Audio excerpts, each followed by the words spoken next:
Carlos descorchó la botella con una sonrisa que no había visto en años.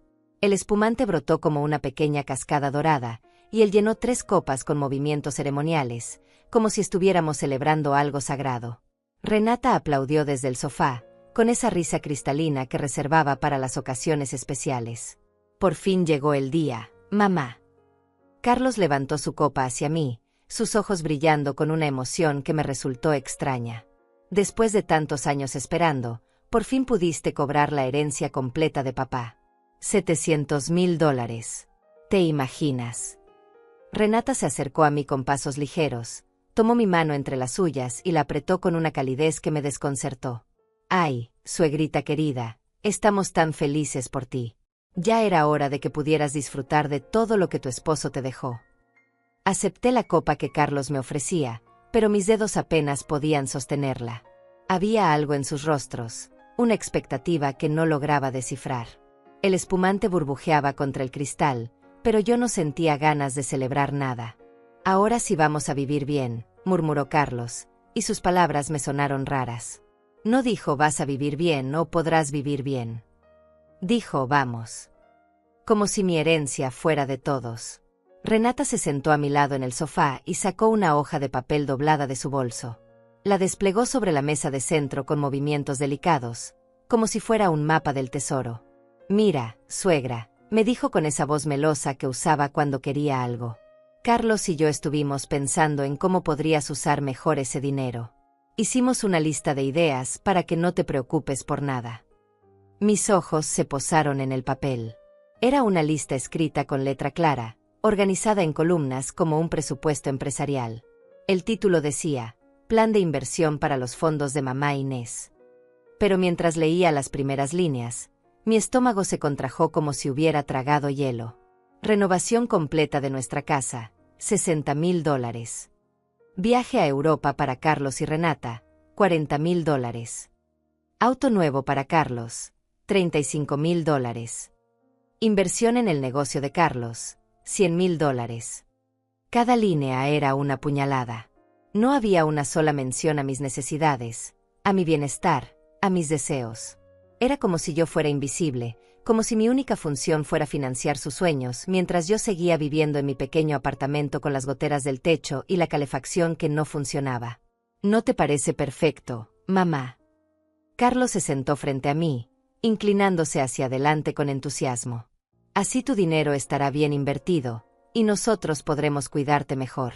Cuando tengamos la casa renovada, podrás venir a visitarnos más seguido. Renata asintió con fervor.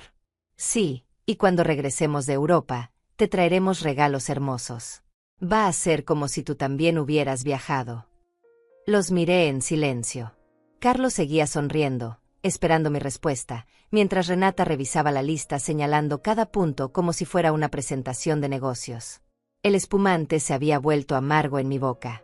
¿Y dónde aparezco yo en esta lista?, pregunté finalmente, con una voz tan baja que apenas la reconocí como mía. Carlos parpadeó, como si no entendiera la pregunta. ¿Cómo que dónde apareces? Tú apareces en todo, mamá. Todo esto es para que nuestra familia esté mejor. Para que ustedes estén mejor, corregí, sintiendo como algo frío se instalaba en mi pecho. Renata intercambió una mirada rápida con Carlos, y luego me sonrió con esa paciencia exagerada que se use con los niños difíciles. Ay, suegra, no lo veas así. Nosotros somos jóvenes. Podemos aprovechar mejor las oportunidades. Tú ya viviste tu vida, ¿no? Ahora es nuestro turno. Sus palabras flotaron en el aire como humo tóxico. Ya viviste tu vida. Como si a los 71 años yo fuera un mueble viejo que solo servía para ocupar espacio. Como si mis sueños, mis deseos, mis necesidades fueran irrelevantes porque había cruzado una línea invisible de edad. Carlos se aclaró la garganta, incómodo por primera vez en toda la conversación. Lo que Renata quiere decir es que nosotros podemos multiplicar esa inversión. Cuando el negocio crezca, va a haber dinero para todos. ¿Y si no crece?, pregunté, recordando todos los proyectos fallidos de Carlos, todas las promesas rotas, todos los préstamos que nunca me devolvió. Va a crecer, mamá. Confía en nosotros. Confía en nosotros. Las mismas palabras que me había dicho su padre cuando invirtió nuestros ahorros en un negocio que quebró. Las mismas palabras que Carlos me decía cada vez que necesitaba dinero para sus proyectos que nunca funcionaban. Las mismas palabras que usaba cuando llegaba a casa con cuentas que no podía pagar y me pedía que sacara dinero de mis pocos ahorros. Volví a mirar la lista. Al final, en letra pequeña, había una línea que me heló la sangre: gastos mensuales de mamá, $500. $500 al mes. Mi medicamento para la presión costaba $200. El alquiler de mi apartamento, $400. Los servicios, $150. La comida, al menos $300.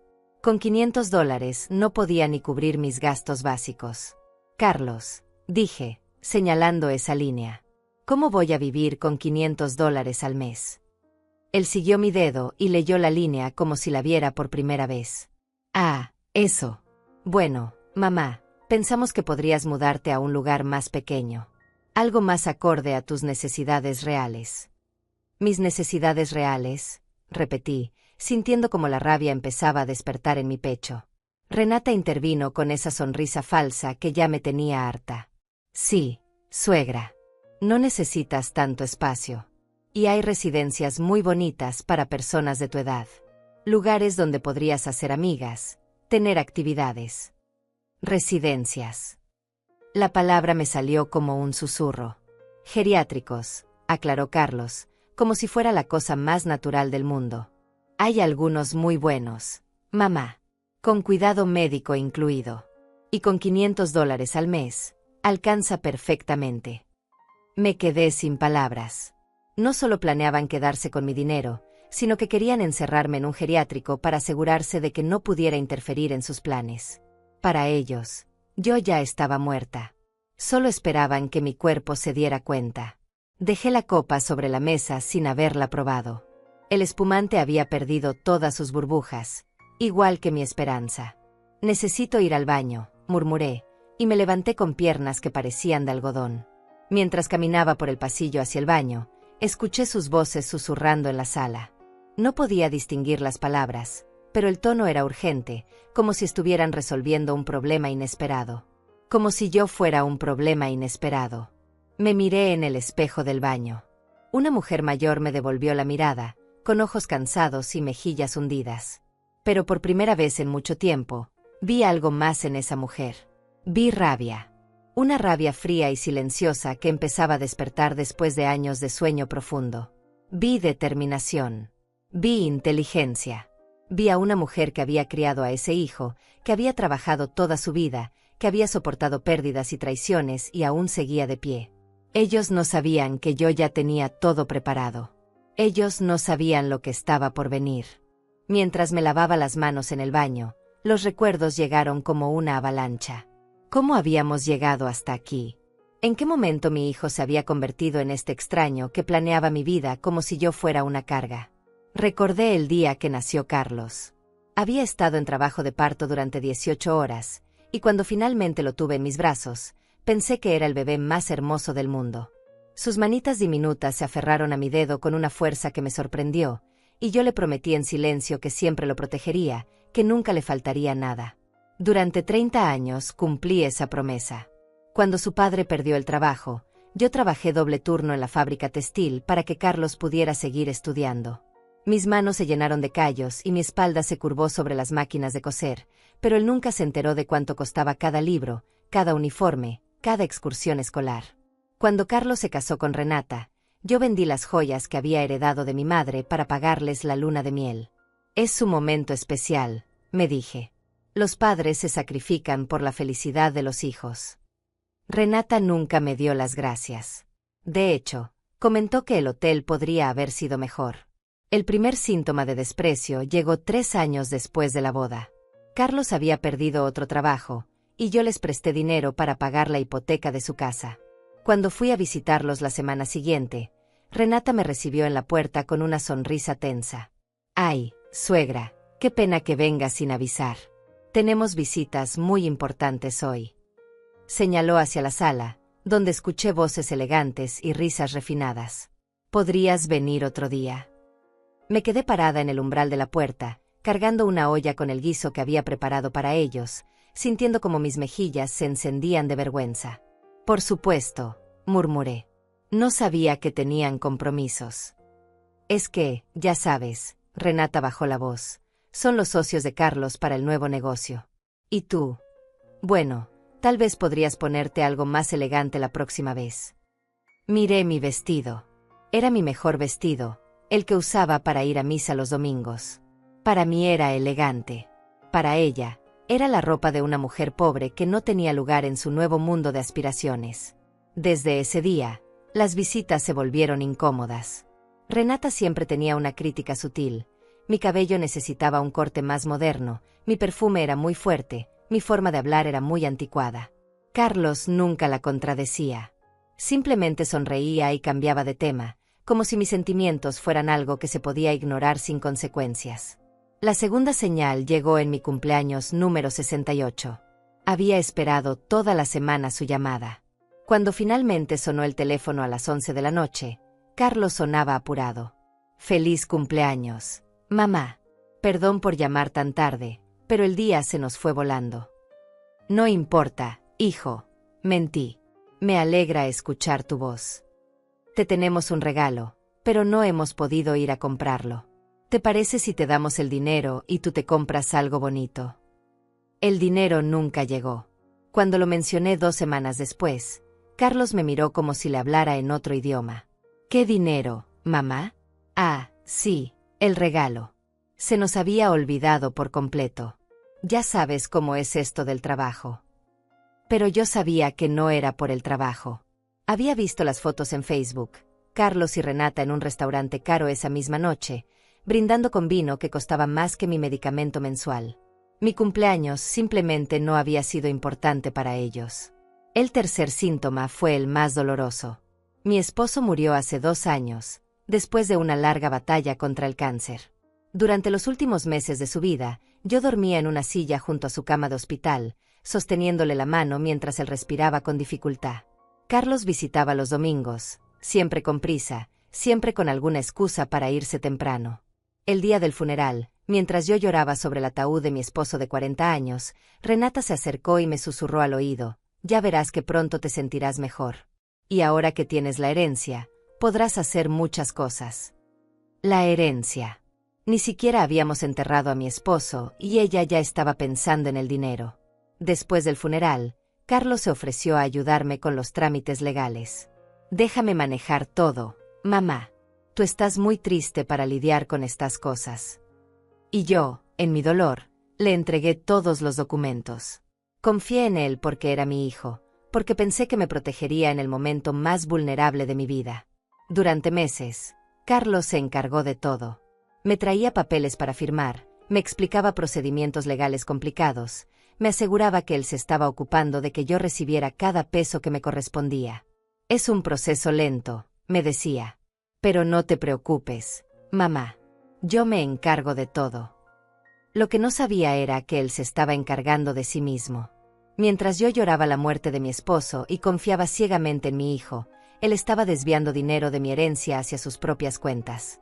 Pequeñas cantidades al principio, para que yo no lo notara. Luego, sumas más grandes cuando se dio cuenta de que yo no revisaba los estados de cuenta.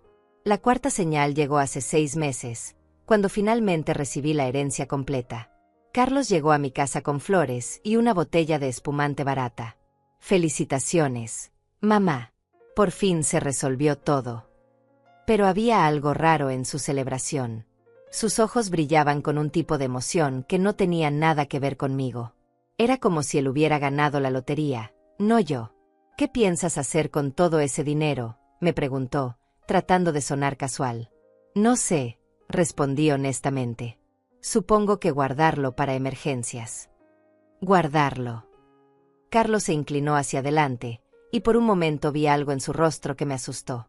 Era hambre. «Mamá, a tu edad, ¿no crees que deberías disfrutarlo? Hacer cosas que siempre soñaste». «¿Cómo qué?» «No sé. Viajar, arreglar la casa, comprarte ropa bonita. O tal vez podrías ayudar a tu familia». Ahí estaba. La verdadera razón de su visita.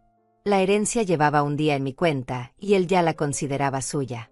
Esa noche, después de que Carlos se fuera, me senté en mi sofá viejo y pensé en todo lo que había perdido. No solo dinero. Había perdido la ilusión de tener un hijo que me amara por lo que era, no por lo que podía darle. Había perdido la esperanza de envejecer con dignidad, rodeada de familia que me valorara. Pero sobre todo, había perdido el respeto por mí misma. Durante años había permitido que me trataran como si fuera invisible, como si mis sentimientos no importaran, como si mi único valor fuera lo que pudiera proveer económicamente. Esa noche lloré por última vez. Al día siguiente, empecé a planear. Porque ellos no sabían que detrás de esta mujer mayor y aparentemente indefensa, había una mente que había sobrevivido a décadas de dificultades, que había criado a un hijo trabajando 3 empleos, que había cuidado a un esposo enfermo sin descanso. Ellos habían subestimado a Inés Pacheco. Y eso sería su perdición. La primera vez que sospeché algo, fue un martes por la mañana. Había ido al banco a revisar mi cuenta después de que Carlos me dijera que algunos trámites de la herencia habían causado pequeños retrasos en los depósitos. La cajera, una muchacha joven con sonrisa amable, revisó mi cuenta y frunció el ceño. Señora Pacheco, veo que hubo varias transferencias el mes pasado. Usted autorizó estos movimientos. Mi corazón se aceleró. ¿Qué movimientos? Ella giró la pantalla hacia mí y señaló varias líneas. Aquí, aquí y aquí.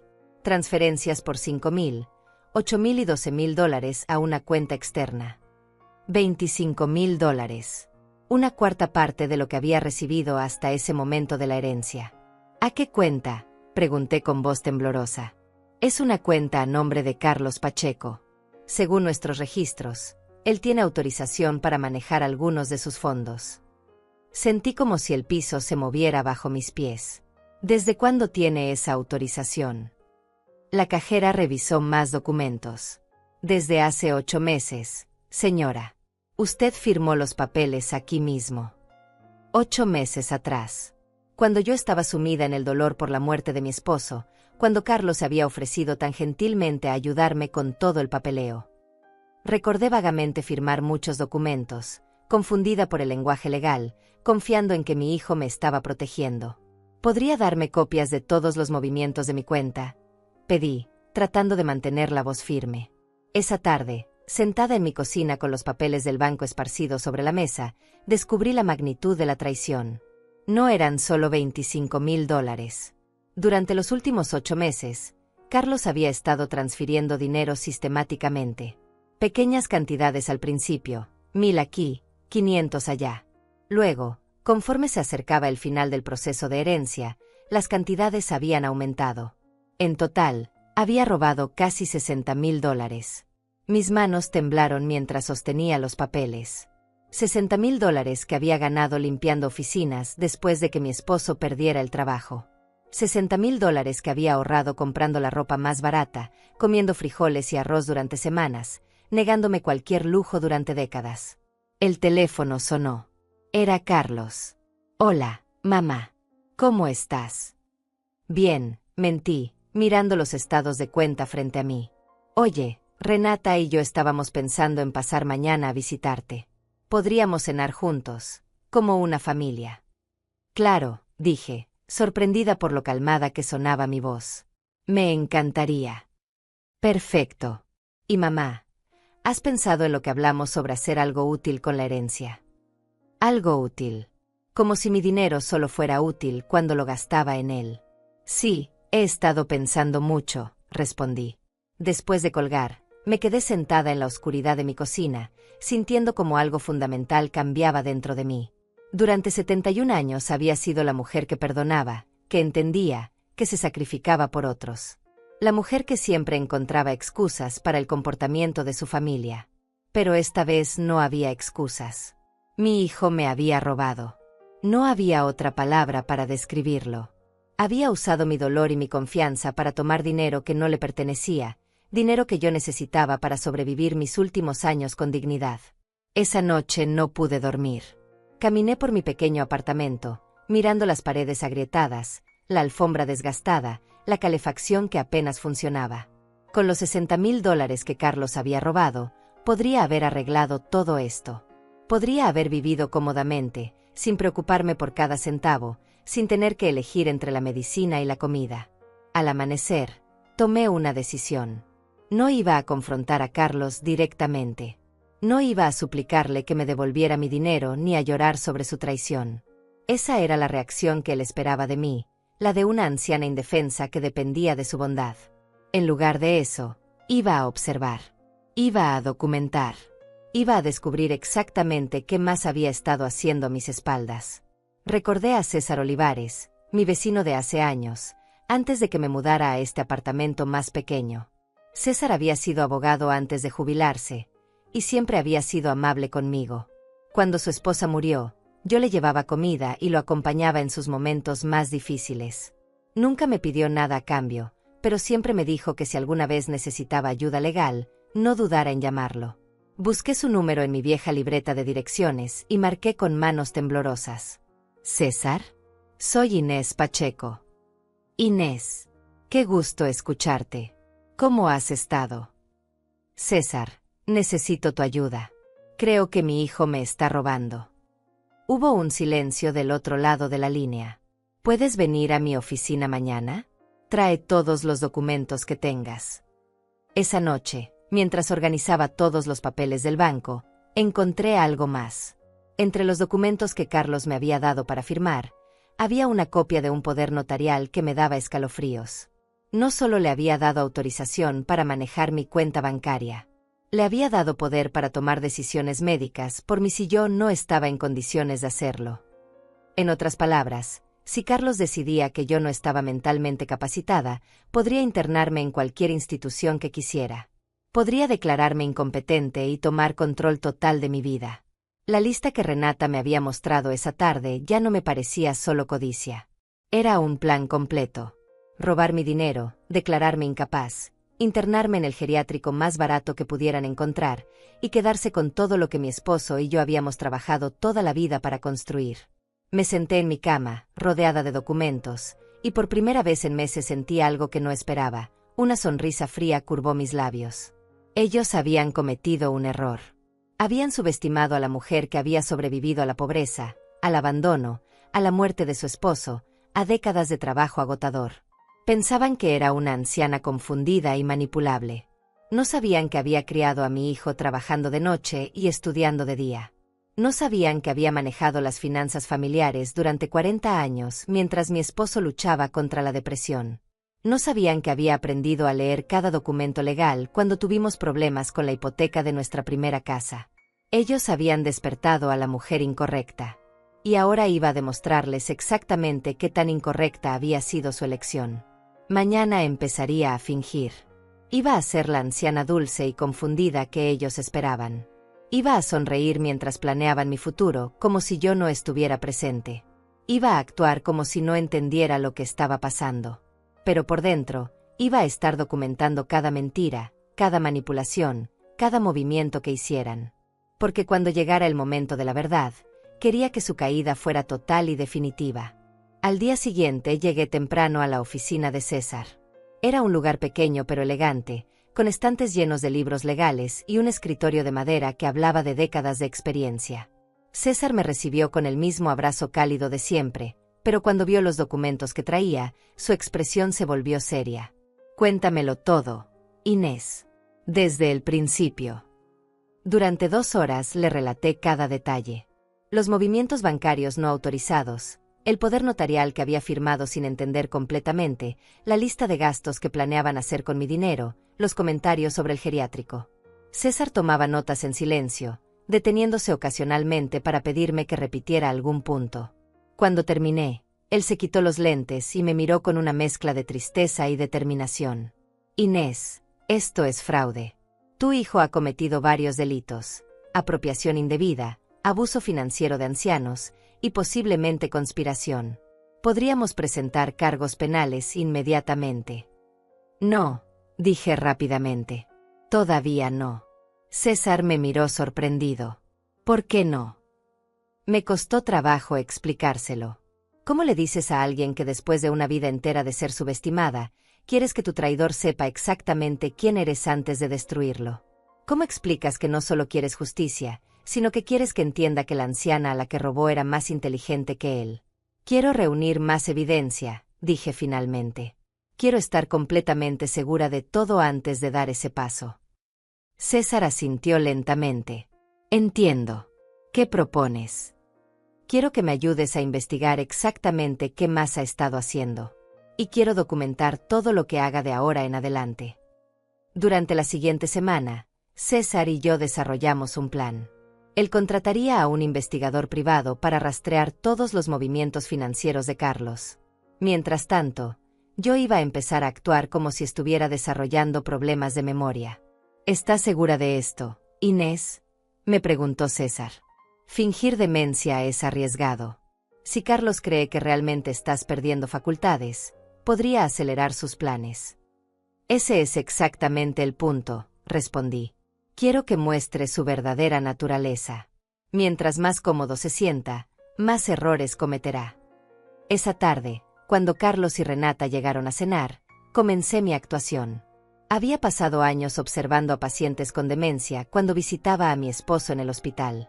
Sabía exactamente cómo empezaba: pequeños olvidos, confusión con fechas, repetir las mismas preguntas.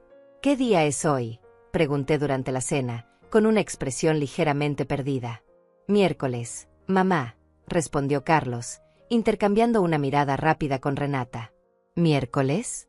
Pensé que era viernes. Me toqué la frente como si tratara de recordar. Últimamente tengo la cabeza un poco confundida. Renata se inclinó hacia adelante con una sonrisa que intentaba ser compasiva. Ay, suegra, eso es normal a tu edad. A mi abuela le pasaba lo mismo. Durante las siguientes 2 semanas, intensifiqué la actuación. Llamaba a Carlos para preguntarle la misma cosa 2 veces en el mismo día. Cuando venían a visitarme, fingía no recordar conversaciones que habíamos tenido. Dejaba que me vieran buscar palabras simples, como si se me hubieran olvidado. La transformación en su comportamiento fue inmediata y reveladora. Al principio, Carlos mostraba preocupación fingida. Pero conforme mis síntomas se volvían más evidentes, comenzó a actuar como si yo no estuviera presente en las conversaciones. Está empeorando rápido, le dijo a Renata una tarde, mientras yo fingía dormitar en mi silla. Mi tía se puso así y en 6 meses ya no reconocía a nadie. ¿Qué vamos a hacer?, susurró Renata. Tenemos que acelerar los planes. Si esperamos mucho, los doctores podrían declararla incompetente y el Estado podría intervenir. Podríamos hacer algo antes. Ya estoy en eso. Tengo una cita con el médico la próxima semana. Le voy a pedir que la evalúe. Mientras ellos susurraban sobre mi futuro, yo mantenía los ojos cerrados y documentaba mentalmente cada palabra. Esa noche, en cuanto se fueron, llamé a César para reportar la conversación. Están acelerando el cronograma, le dije. Carlos va a tratar de que un médico me declare incompetente. Entonces nosotros también tenemos que acelerar. ¿Qué tal si mañana vienes a mi oficina y grabamos una declaración en video? Mientras aún no hay ningún diagnóstico oficial, queremos establecer claramente que estás en pleno uso de tus facultades. Al día siguiente, grabamos una declaración de 40 minutos donde expliqué detalladamente todo lo que había descubierto sobre Carlos.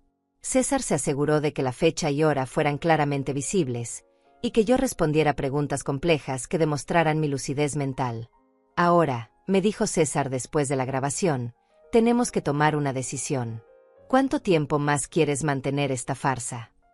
Había estado pensando en eso. Quiero que él organice la reunión donde planean presentarme oficialmente su plan para mi dinero.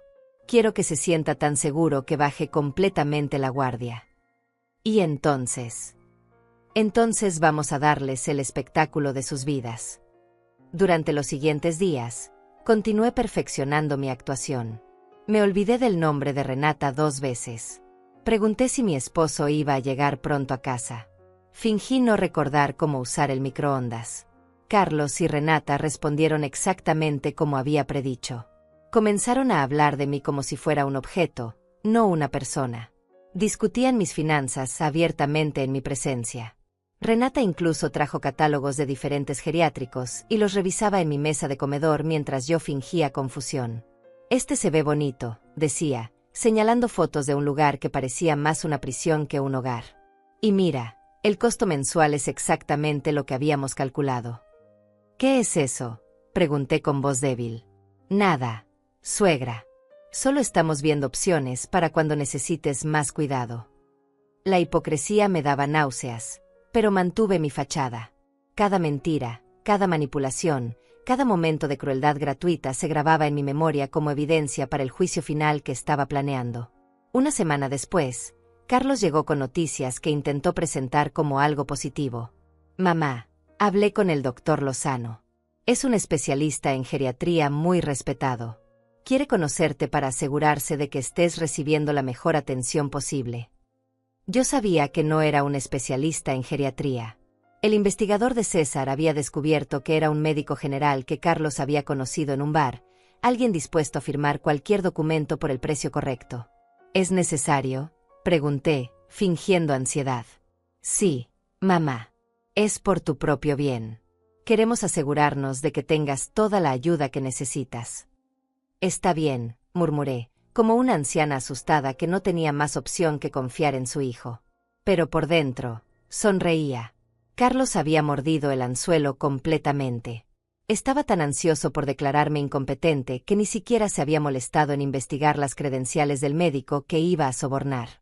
Eso iba a ser su perdición.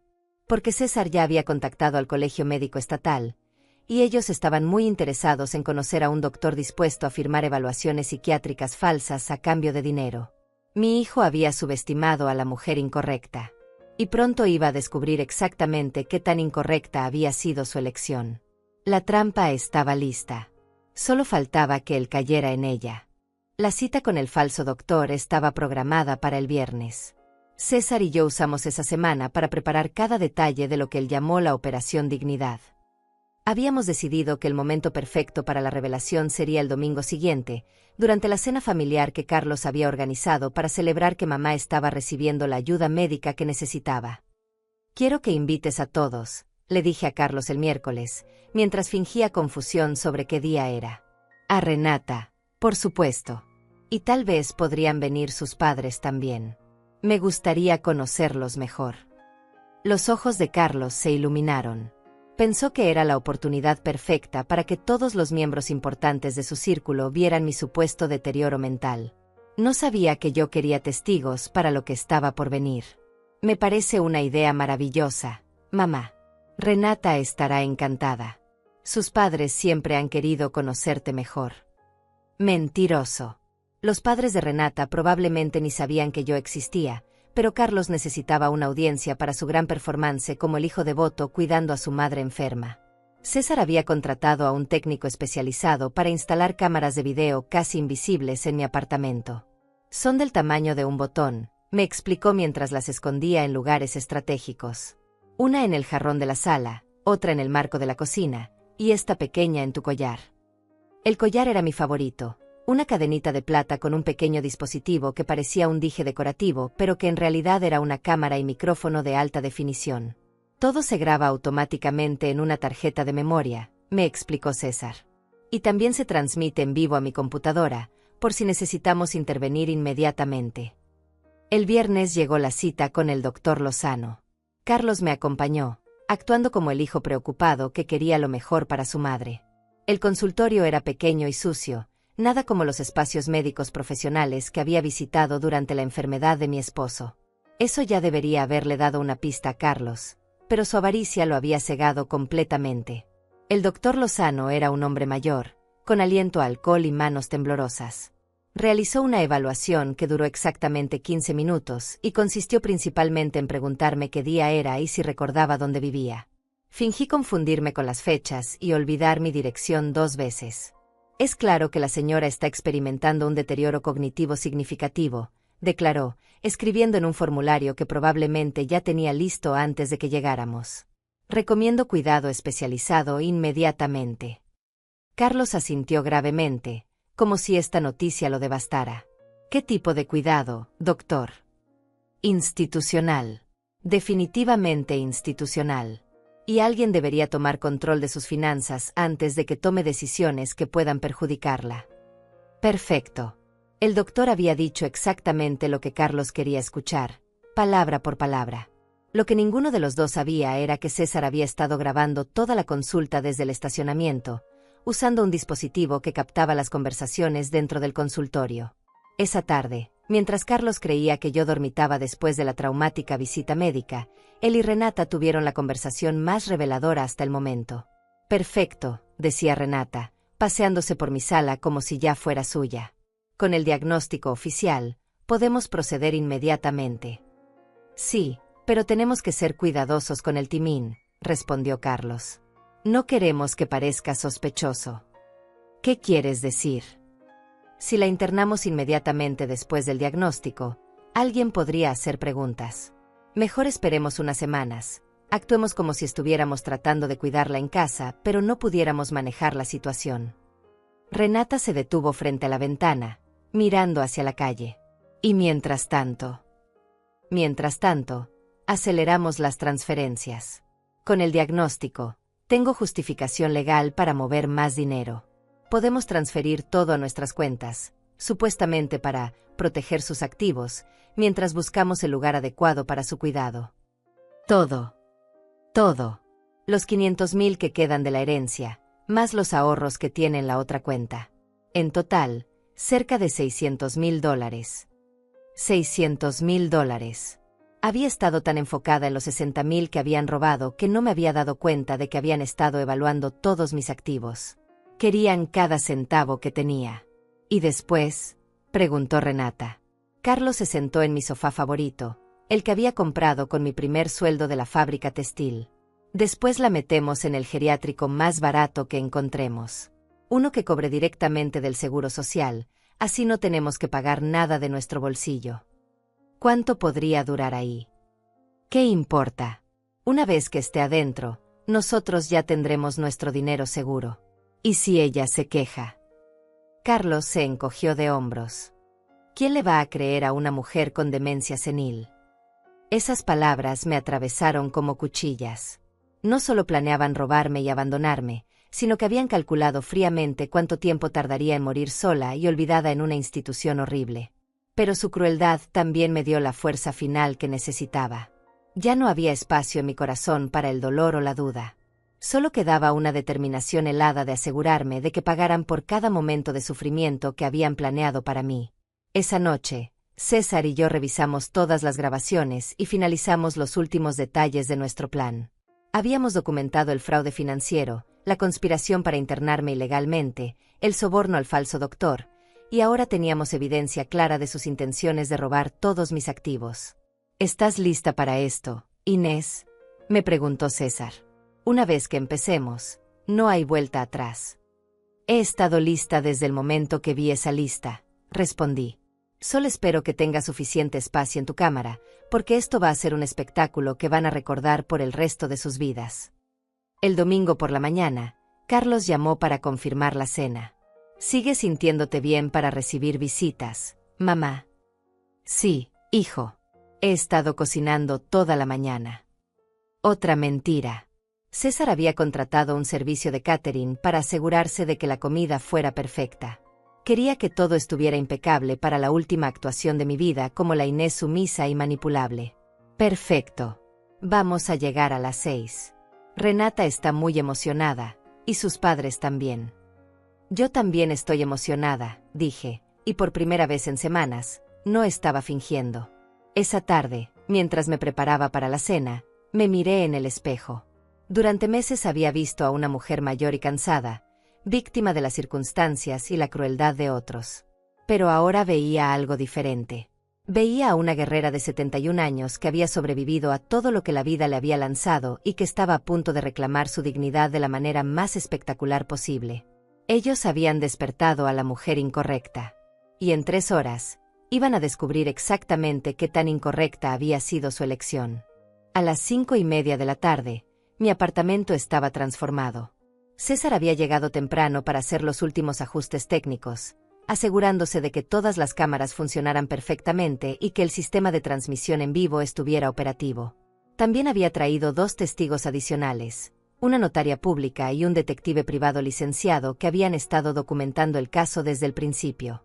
Recuerda, me dijo César mientras revisaba por última vez el pequeño micrófono en mi collar, mantén la actuación hasta que yo te dé la señal.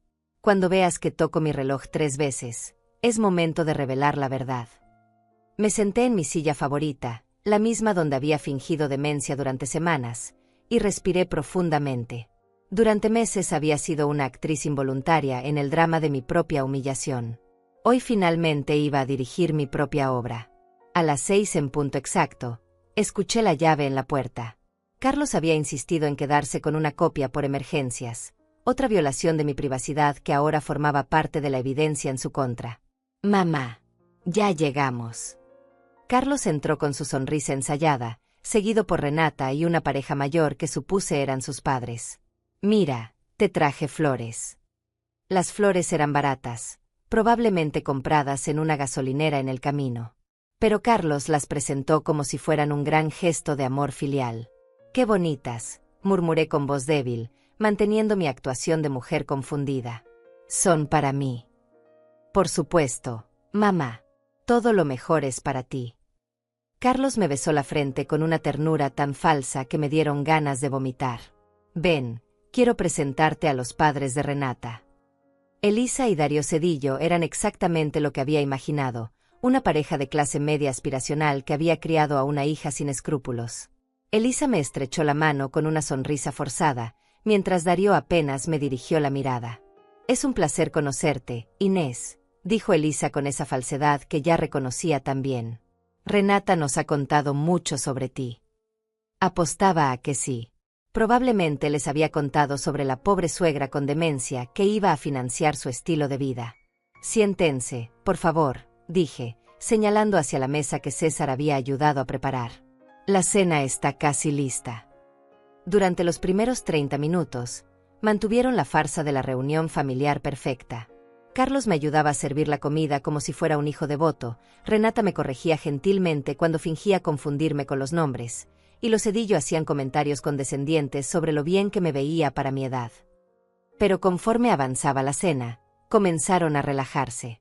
Carlos sirvió vino generosamente, y las lenguas se soltaron. Empezaron a hablar de mí como si no estuviera presente, exactamente como había esperado. La verdad es que ha sido muy difícil, le decía Carlos a Darío, fingiendo agotamiento. Los episodios de confusión son cada vez más frecuentes. Ayer me llamó 3 veces para preguntarme la misma cosa. Pobrecita, murmuró Elisa, mirándome con lástima falsa. Debe ser muy duro para ustedes. Lo es, suspiró Renata dramáticamente. Pero estamos comprometidos a darle la mejor atención posible. De hecho, ya estamos viendo opciones de cuidado especializado. ¿Cuidado especializado?, preguntó Darío, alzando una ceja. Carlos intercambió una mirada significativa con Renata. Sí, un lugar donde pueda tener supervisión médica las 24 horas. Ya encontramos algunos lugares muy buenos. ¿Y los costos? Darío era claramente un hombre que pensaba en términos financieros. Afortunadamente, dijo Renata con una sonrisa que no llegaba a sus ojos, mamá Inés tiene recursos suficientes para cubrir todo. La herencia de su esposo fue bastante generosa. Ahí estaba. Habían mencionado mi dinero delante de testigos, estableciendo claramente sus intenciones. Generosa ¿cómo?, insistió Darío. Carlos se inclinó hacia adelante, bajando la voz como si compartiera un secreto. $700,000. Y eso es solo la herencia. Ella tiene otros ahorros también. Los ojos de Elisa se agrandaron. Dios mío, eso es una fortuna. Por eso es tan importante que tomemos las decisiones correctas ahora, dijo Renata, tocando mi mano de manera que supuestamente era cariñosa, pero que sentí como una garra. Antes de que ella ya no pueda tomar decisiones por sí misma. ¿Ya no puede?, preguntó Elisa. Bueno, Carlos miró hacia donde yo estaba sentada, fingiendo no prestar atención a la conversación. Acabamos de venir del médico. El diagnóstico no fue favorable. ¿Qué tipo de diagnóstico? Darío se había puesto serio. Demencia senil progresiva, anunció Carlos con una solemnidad teatral. El doctor dice que necesita cuidado institucional inmediatamente. Mentiroso. El falso doctor había dicho muchas cosas, pero nunca había usado esos términos específicos. Carlos estaba elaborando el diagnóstico para que sonara más dramático. «Pobrecita», repitió Elisa, esta vez mirándome como si fuera un animal herido. «¿Entiende lo que está pasando?» «A veces sí, a veces no», respondió Renata. «Tiene momentos de lucidez, pero cada vez son menos frecuentes». Desde el rabillo del ojo, vi que César tocaba su reloj una vez. Primera señal. Ya tenían suficiente evidencia grabada de sus mentiras y manipulaciones. «¿Y cuándo la van a internar?», preguntó Darío. Carlos y Renata intercambiaron otra mirada. «Pronto», dijo Carlos. «Estamos finalizando los detalles financieros para asegurarnos de que esté bien cuidada por el resto de su vida». «Qué buenos hijos son», comentó Elisa. «No todos se toman tantas molestias por sus padres mayores». César tocó su reloj por segunda vez. 2 señales. Era casi la hora. «La verdad», dijo Renata, sirviéndose más vino, «es que va a ser un alivio para todos. Mamá Inés podrá estar en un lugar donde reciba atención profesional, y nosotros podremos tener tranquilidad mental sabiendo que está bien cuidada». «¿Y ustedes qué van a hacer?», preguntó Elisa. Carlos sonrió, y por primera vez en toda la noche, fue una sonrisa genuina. «Bueno, con los recursos que va a liberar el cuidado de mamá, finalmente podremos hacer algunas cosas que hemos estado postergando. Renovar la casa, tal vez viajar un poco». «¡Qué maravilloso!», exclamó Elisa. «Se lo merecen después de todo este sacrificio». Sacrificio. La palabra me golpeó como una bofetada. Ellos hablaban de robar mi dinero y abandonarme como si fuera un sacrificio heroico por su parte. Vi que César tocaba su reloj por tercera vez. Era la hora. Me levanté lentamente de mi silla, manteniendo todavía la postura encorvada de una anciana confundida. Todos siguieron hablando, ignorándome completamente, exactamente como había planeado. Caminé hacia la cocina, fingiendo buscar algo, mientras César se posicionaba discretamente cerca de la puerta principal para bloquear cualquier intento de escape. Era momento de que Inés Pacheco mostrara su verdadero rostro. Era momento de que la mujer silenciosa finalmente hablara. Me detuve en el umbral entre la cocina y la sala, enderecé lentamente mi espalda, y dejé que mi expresión confundida se desvaneciera como una máscara que finalmente podía quitarme. Cuando hablé, mi voz era clara, firme, y completamente diferente al murmullo débil que habían escuchado durante semanas. $700,000, dije, y mi voz cortó la conversación como un cuchillo. «¿Qué número tan específico, Carlos?». Todos se giraron hacia mí, y vi el momento exacto en que se dieron cuenta de que algo había cambiado fundamentalmente. Carlos parpadeó varias veces, como si estuviera viendo un fantasma. «Mamá, ¿estás bien?». «Nunca he estado mejor», respondí, caminando de vuelta a la mesa con pasos firmes y seguros. «De hecho, estoy tan bien que he estado escuchando cada palabra de esta fascinante conversación sobre mi futuro». El silencio que siguió fue absoluto. Renata tenía la copa de vino suspendida a medio camino hacia su boca, los padres de ella me miraban con expresiones de shock, y Carlos había palidecido como si hubiera visto un muerto levantarse de su tumba. «¿Cómo que has estado escuchando?», tartamudeó Renata. «Oh, querida», dije, sentándome en mi silla con una elegancia que no había mostrado en meses. «He estado escuchando todo. Cada mentira, cada plan, cada detalle sórdido de cómo planeaban robar mi dinero y abandonarme en el geriátrico más barato que pudieran encontrar». César se acercó desde su posición cerca de la puerta, y vi cómo los ojos de Carlos seguían su movimiento con creciente alarma. «Permítanme presentarles a César Olivares», continué con la cortesía de una anfitriona perfecta. «Mi abogado y amigo de toda la vida. Ha estado documentando esta velada tan reveladora». «Documentando». La voz de Carlos era apenas un susurro. César sonrió y levantó un pequeño dispositivo.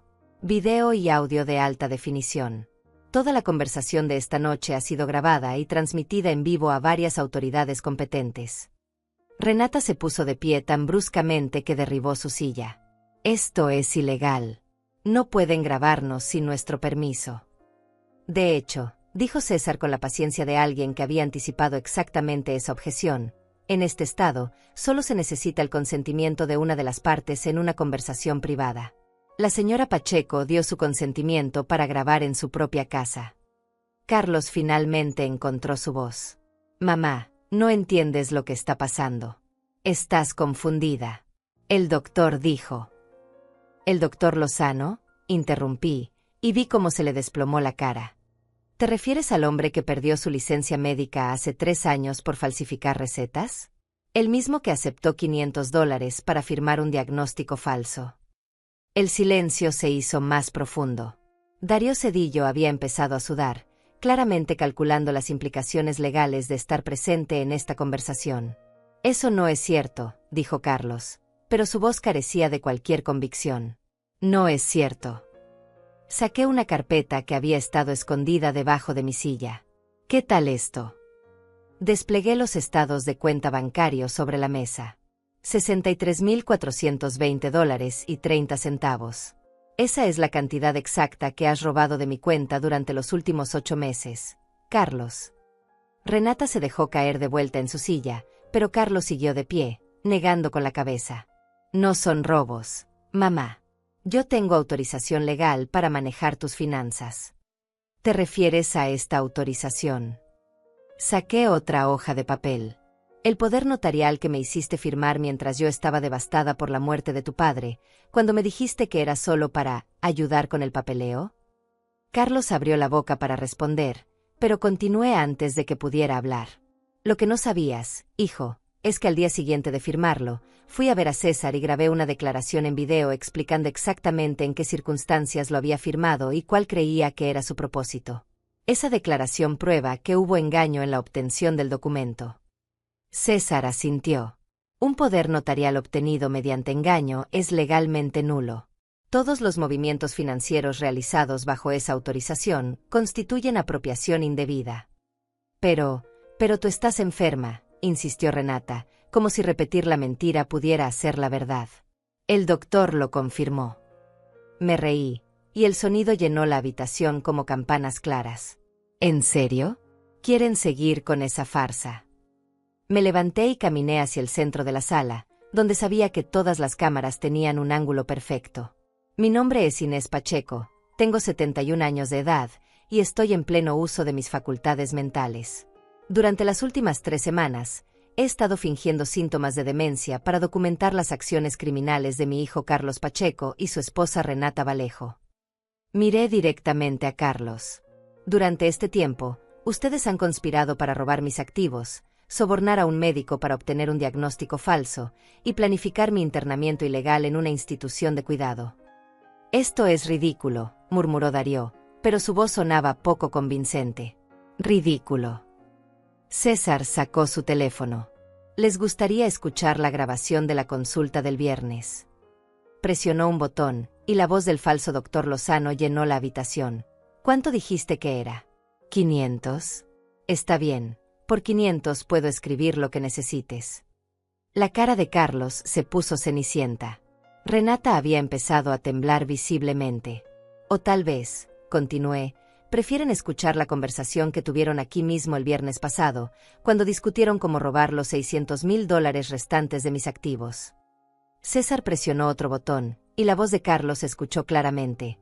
Una vez que esté adentro, nosotros ya tendremos nuestro dinero seguro. Y si ella se queja, ¿quién le va a creer a una mujer con demencia senil? El silencio que siguió fue ensordecedor.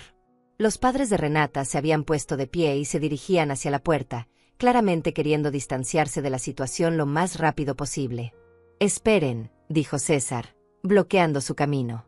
Me temo que ustedes también son testigos necesarios de esta situación. Tendrán que quedarse hasta que lleguen las autoridades.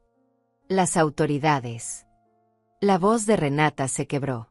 Como si hubiera sido una señal, sonó el timbre de la puerta. César sonrió. Ah, deben ser los detectives que han estado esperando en el pasillo. Les prometí que cuando tuviéramos suficiente evidencia grabada, podrían proceder con los arrestos. Carlos me miró con una expresión que nunca había visto antes. Era una mezcla de horror, incredulidad y algo que podría haber sido respeto. ¿Todo este tiempo? Todo este tiempo, confirmé. La anciana confundida a la que planeaban robar y abandonarlos estaba observando, escuchando y documentando cada movimiento que hacían. César abrió la puerta, y 2 detectives entraron en mi apartamento. ¿Están listos para proceder?, preguntó uno de ellos. Completamente listos, respondió César. Tenemos video, audio, documentos financieros y testimonios de testigos. Todo lo que necesitan para los cargos de fraude financiero, conspiración, soborno de funcionarios públicos y abuso de ancianos. Mientras los detectives comenzaban a leer sus derechos a Carlos y Renata, me senté de nuevo en mi silla y los observé. Durante meses había sido invisible para ellos, un obstáculo que tenían que remover para acceder a mi dinero. Ahora finalmente me veían. Realmente me veían. Y la expresión en sus rostros me dijo que nunca olvidarían quién era Inés Pacheco. Mientras los detectives esposaban a Carlos y Renata, saqué la carpeta final que había estado guardando para este momento. Era la más gruesa de todas, llena de documentos que había estado preparando durante semanas con la ayuda de César. Antes de que se los lleven, dije con una voz que nunca había sonado tan firme, hay algunas cosas más que necesitan saber. Carlos me miró desde donde estaba esposado, con una expresión que era mitad súplica, mitad terror. Mamá, por favor. Podemos hablar de esto. Podemos solucionarlo. ¿Solucionarlo?, repetí, abriendo la carpeta. ¿Cómo exactamente piensa solucionar 3 años de robo sistemático? Su cara se desplomó. 3 años. Oh, Carlos. ¿Realmente pensaste que solo había descubierto los últimos 8 meses? Saqué una pila de estados de cuenta que se remontaban mucho más atrás. El investigador de César rastreó cada transacción sospechosa desde que tu padre enfermó. César se acercó y tomó algunos de los documentos. Pequeñas cantidades al principio. $50 aquí, 100 allá. Siempre con excusas, emergencias médicas, gastos inesperados, problemas temporales de flujo de efectivo. Pero se volvieron más audaces, continué, mirando directamente a Carlos. Cuando vieron que yo no revisaba los estados de cuenta porque estaba demasiado ocupada cuidando a tu padre moribundo, las cantidades aumentaron. Saqué otra pila de papeles. $2,000 supuestamente para pagar el especialista que nunca vimos. $5,000 para el tratamiento experimental, que resultó ser sus vacaciones en Cancún. $8,000 para modificaciones de la casa para hacer más cómoda la recuperación de papá, cuando en realidad compraron ese auto deportivo. Renata había empezado a llorar, pero eran lágrimas de autocompasión, no de remordimiento. Nosotros íbamos a devolvértelo todo cuando mejorara la situación. La situación. Mi voz se elevó por primera vez en toda la noche. ¿Te refieres a cuando yo muriera y ustedes heredaran todo legalmente? El silencio confirmó mis sospechas. Uno de los detectives tomó notas mientras César continuaba presentando evidencia. El total, anunció César, incluyendo las transferencias de los últimos 8 meses y los robos de los 3 años anteriores, asciende a $137,000. Carlos se dejó caer en una silla, ignorando las protestas del detective. No puede ser tanto. No puede ser tanto. Saqué la última pila de documentos de la carpeta. Esto ni siquiera incluye el costo de oportunidad. El dinero que robaron estaba en una cuenta de ahorros que generaba intereses. También perdí las ganancias de las inversiones que habría podido hacer. César sonrió con una satisfacción fría.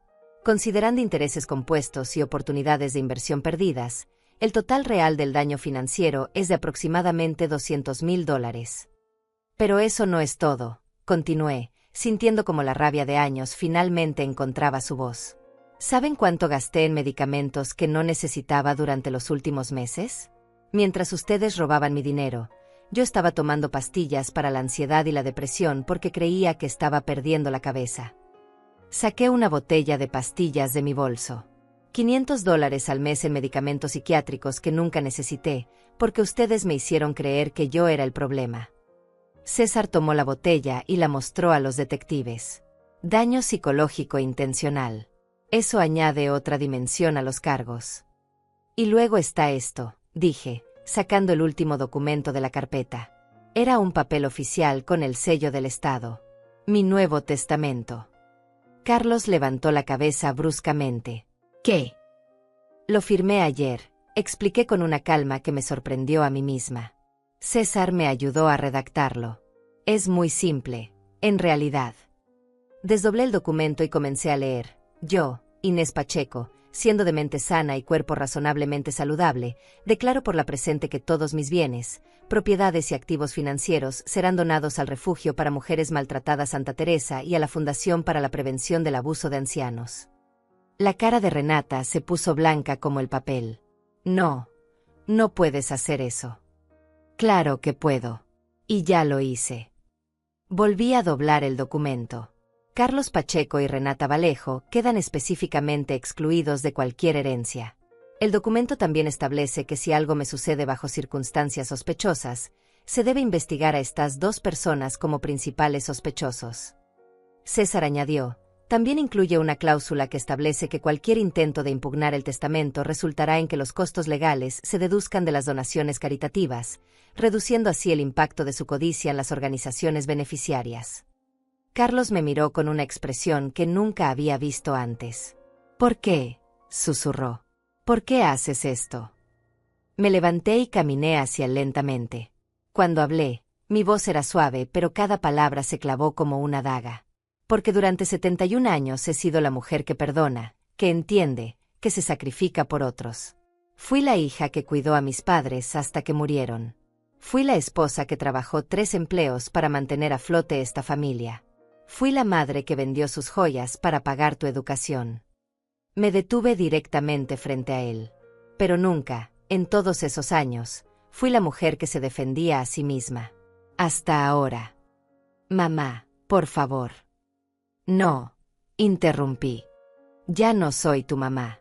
Una madre es alguien que ama, protege y cuida a sus hijos. Tú dejaste de ser mi hijo el día que decidiste que mi valor estaba únicamente en mi cuenta bancaria. Me dirigí hacia los detectives. Oficiales, hay una cosa más que necesitan saber. Saqué una grabadora pequeña de mi bolsillo. Esta mañana, Carlos me llamó para confirmar que me sentía bien para la cena de esta noche. Lo que no sabía es que grabé la conversación. Presioné play, y la voz de Carlos llenó la habitación. Perfecto, mamá. Y recuerda, si te sientes confundida durante la cena, no te preocupes. Nosotros nos encargaremos de explicarle todo a los invitados. Paré la grabación. Él sabía que yo no estaba confundida. Planeo usar esta cena para crear testigos de mi supuesta demencia. César se dirigió a los detectives. Eso constituye conspiración premeditada para cometer fraude. Uno de los detectives cerró su libreta. Señora Pacheco, está lista para acompañarnos a la estación para dar su declaración oficial. Completamente lista, respondí. Y oficiales, una última cosa. Me acerqué a Carlos una vez más. El dinero que robaste de mi cuenta, cada centavo va a ser recuperado. César ya ha iniciado los procedimientos legales para embargar todos tus activos. Sus ojos se agrandaron. Todos. La casa, los autos, las cuentas bancarias, las inversiones. Todo. Sonreí por primera vez en meses. Van a descubrir lo que se siente perder todo lo que creían que era suyo. Mientras los detectives se llevaban a Carlos y Renata, escuché a ella susurrar, pero ella es solo una anciana confundida. Me giré hacia ella una última vez. No, querida. Soy una anciana que finalmente dejó de fingir que no entendía lo que ustedes estaban haciendo. La puerta se cerró detrás de ellos, y por primera vez en años, mi apartamento se sintió realmente como mi hogar. César me puso una mano en el hombro. ¿Cómo te sientes, Inés? Miré alrededor de mi sala, donde había actuado como una mujer frágil y confundida durante semanas, donde había permitido que me trataran como si fuera invisible. Me siento, dije lentamente, como si finalmente hubiera recordado quién soy. 6 meses después, estoy sentada en la terraza de mi nuevo apartamento, observando el amanecer sobre la ciudad. Es un lugar más pequeño que mi antigua casa, pero es completamente mío, pagado con dinero que recuperé de las cuentas de Carlos. Cada mañana, cuando el sol toca mi rostro, recuerdo el momento exacto en que decidí dejar de ser invisible. El juicio terminó hace 3 semanas. Carlos fue sentenciado a 5 años de prisión por fraude financiero, apropiación indebida y abuso de ancianos.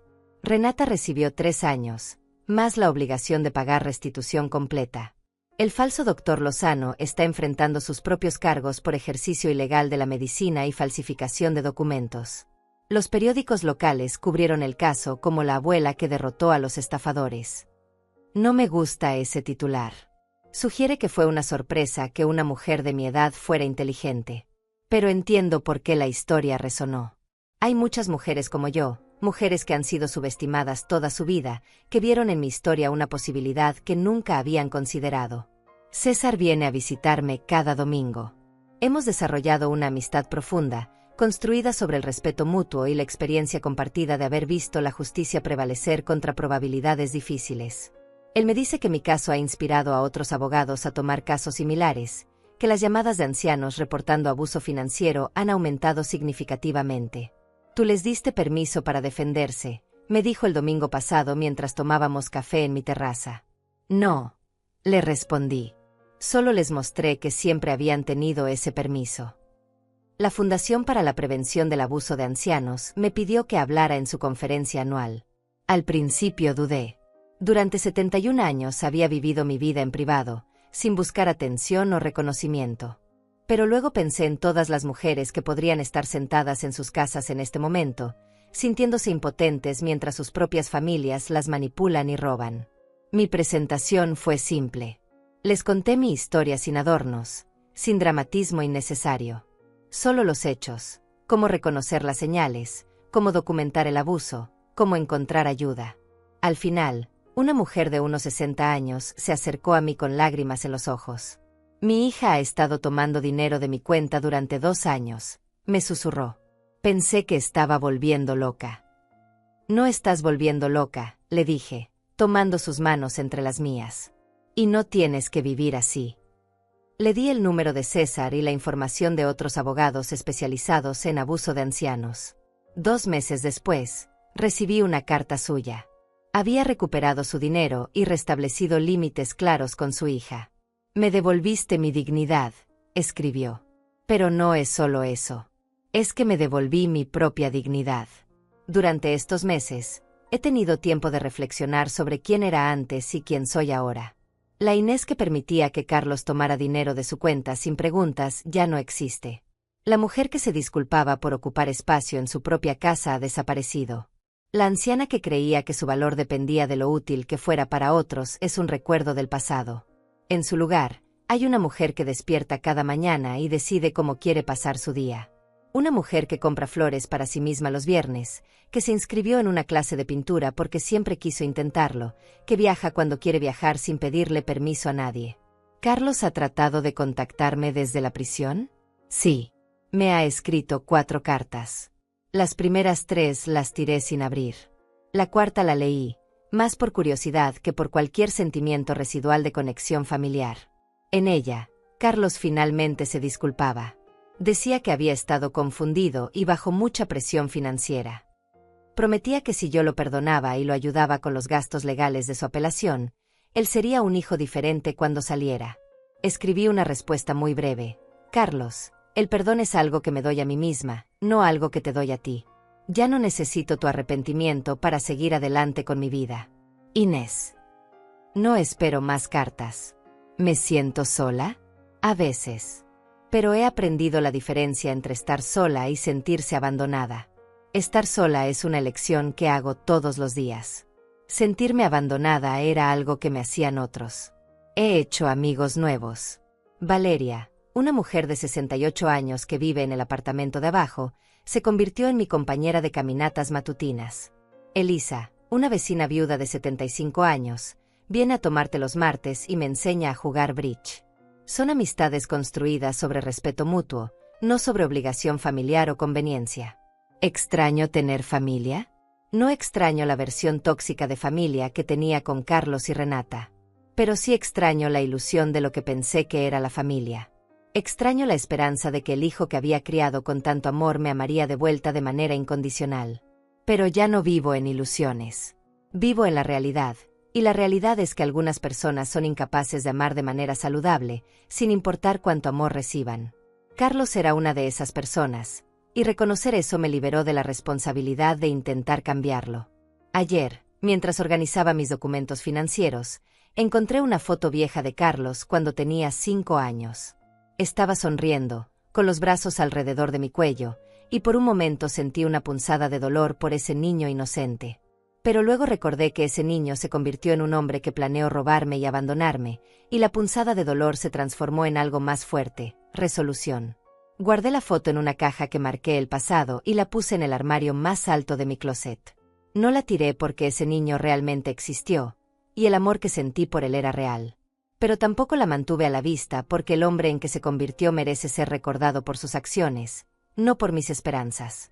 Ahora, mientras termino mi café matutino y me preparo para otro día de mi nueva vida, pienso en todas las mujeres que están en algún lugar, en este momento, permitiendo que otros las traten como si fueran invisibles. Mujeres que se disculpan por existir, que minimizan sus necesidades, que creen que su valor está determinado por lo que pueden dar a otros. Quiero decirles lo que me hubiera gustado que alguien me dijera hace años: no eres demasiado vieja para defenderte. No eres demasiado débil para exigir respeto.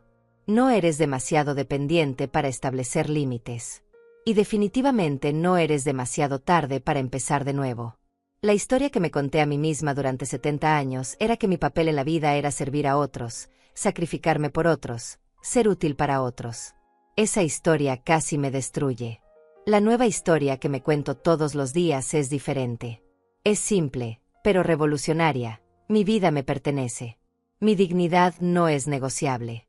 Mi valor no depende de la aprobación de otros. Mi nombre ya no es el de una víctima. Mi historia apenas empieza.